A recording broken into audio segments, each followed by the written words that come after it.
بسم اللہ الرحمن الرحیم۔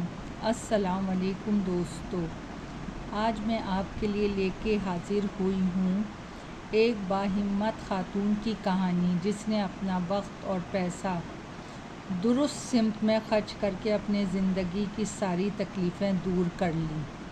ماں کا لال۔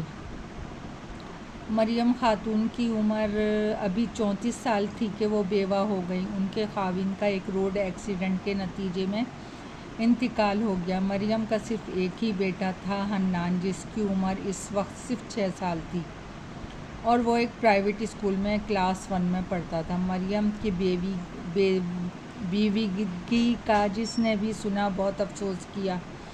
بیچاری کی قسمت دیکھو، ساری زندگی یتیمی میں گزار دی۔ اب وہ خود بیوہ اور بیٹا یتیم ہو گیا۔ جانے والے تو چلے جاتے ہیں مگر پیچھے چھوڑ کے جانے والوں کے لیے نہ ختم ہونے والا دکھ اور غم بھی سارے ساتھ چھوڑ جاتے ہیں۔ مریم کی عمر ابھی 12 سال تھی کہ اس کے والد صاحب اس جہاں سے کوچ کر گئے۔ مریم کا صرف ایک بھائی احسن تھا جو اس سے 3 سال بڑا تھا۔ مریم کی ماں بھی جوانی ہی میں بیوہ ہو گئی تھی۔ اپنے خاوند کی وفات کے بعد جس طرح انہوں نے وقت کاٹا اور اپنے دونوں بچوں کو پالا پڑھایا لکھایا وہ رب جانتا ہے یا ان کو پتہ تھا۔ مریم کے بڑے بھائی احسن کو ماسٹرز کروانے کے بعد کراچی کے ایک بہت بڑی فرم میں جاب مل گئی اور وہ اپنی بیوی بچوں کے ساتھ کراچی شفٹ ہو گیا۔ اس نے اپنی ماں اور بہن کو بہت کہا کہ وہ اس کے ساتھ کراچی آ جائیں مگر مریم کی امی نہیں مانی۔ وہ اس شہر اور گھر کو نہیں چھوڑ سکتی تھی۔ اس شہر اور گھر سے ان کی بہت سی یادیں وابستہ تھیں۔ یہ گھر ان کے شوہر نے اپنے خون پسینے کی کمائی اور بڑی محنت سے خود بنایا تھا، اور دوسری وجہ مریم ابھی 2nd ایئر میں پڑھ رہی تھی۔ وہ نہیں چاہتی تھی کہ مریم کی تعلیم کا خرچ ہو۔ البتہ انہوں نے احسن سے وعدہ کیا کہ مریم کی شادی کر کے وہ کراچی احسن کے پاس مستقل چلی جائیں گی۔ مریم نے جیسے ہی BA کا امتحان دیا تو اس کا بہت اچھا رشتہ آ گیا۔ لڑکے کی ایک سرکاری محکمے میں بہت اچھی جاب تھی۔ لڑکا بھی اکیلا تھا، اس کے ماں باپ وفات پا چکے تھے اور اس کا کوئی بہن بھائی نہیں تھا۔ چنانچہ رشتہ قبول کر لیا گیا اور 6 ماہ کے بعد مریم کی شادی طاہر سے کر دی گئی۔ جس گھر میں مریم اور اس کی امی رہتی تھی وہ گھر مریم کو دے کر اس کی امی اپنے بیٹے احسن کے پاس چلی گئیں۔ طاہر بہت اچھا شوہر ثابت ہوا۔ وہ کرائے کے مکان میں رہتا تھا۔ جب مریم کی امی کراچی گئیں تو وہ اور مریم اس گھر میں شفٹ ہو گئے۔ طاہر ہر طرح سے مریم کا خیال رکھتا۔ وہ بہت نیک، شریف اور ایک اچھا انسان تھا۔ مریم کی شادی کے 5 سال بعد اس کے امی بھی داغِ مفارقت دے گئیں۔ مریم کی عمر اس وقت 20 سال تھی جب اس کی شادی ہوئی۔ شادی کے 8 سال بعد اللہ نے انہیں بیٹا دیا جس کا نام انہوں نے حنان رکھا۔ حنان بچپن سے ہی بہت خوبصورت، پیارا اور ذہین تھا۔ اپنے ماں باپ کی آنکھوں کا تارا اور بہت لاڈلا تھا۔ طاہر اور مریم اسے دیکھ دیکھ کے جیتے تھے۔ دونوں اس سے بہت پیار کرتے تھے۔ حنان کی پرورش بہت ناز و نم سے ہو رہی تھی۔ حنان کی صحت بچپن ہی سے قابل رشک تھی اور اس کا قد بھی کافی لمبا تھا۔ جب وہ 5 سال کا ہوا تو اسے مہنگے اور بہت اچھے اسکول میں داخلہ کروا دیا گیا۔ صبح ناشتہ کر کے طاہر اسے اپنے ساتھ موٹر سائیکل پہ بٹھا کے اسکول چھوڑ جاتا اور پھر آفس چلا جاتا۔ طاہر اور حنان کے جانے کے بعد مریم برتن سمیٹتی، پھر پورے گھر کی صفائی ستھرائی کرتی، بستر سمیٹتی اور پھر دوپہر کا کھانا بنانے لگتی۔ دوپہر 1 بجے حنان کو اسکول سے چھٹی ہوتی تو مریم برقع پہن کر اس کے اسکول سے گھر لے آتی۔ اس کا اسکول گھر کے قریب ہی تھا، صرف 5 منٹ پیدل چلنے کی مسافت پر۔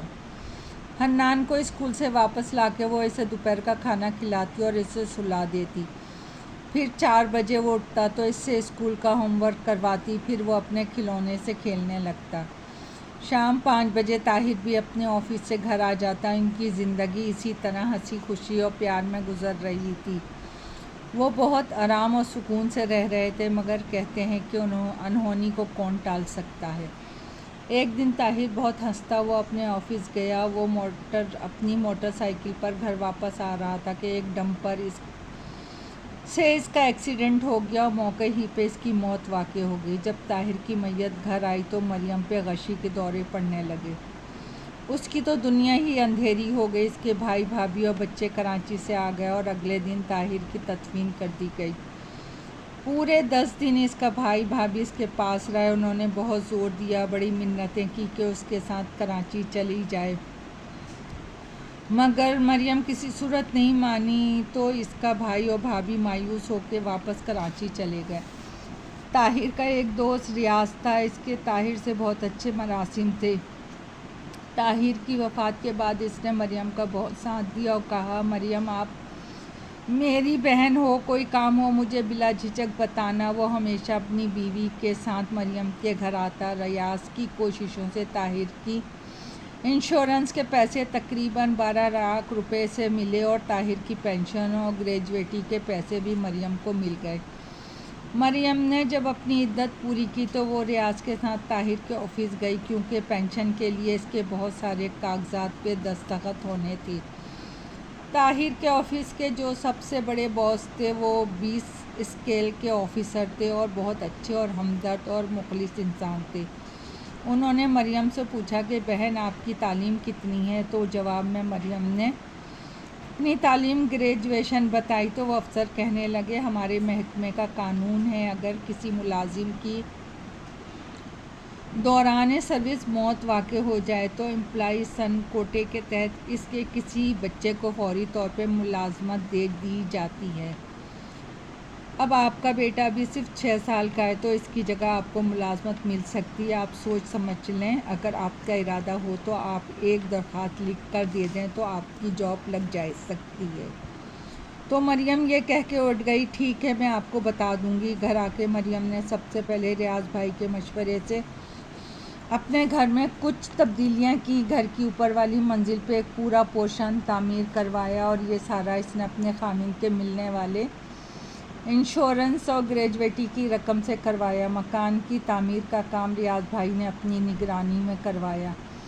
اب اوپر والا پورشن رہائش کے لیے بالکل تیار تھا۔ گھر کے مین گیٹ سے ہی اوپر جانے کے لیے الگ سیڑھیاں تھیں، تو اس نے اللہ کا نام لے کے گھر کا اوپر والا پورشن 25,000 روپے ماہوار پہ کرائے پہ دے دیا۔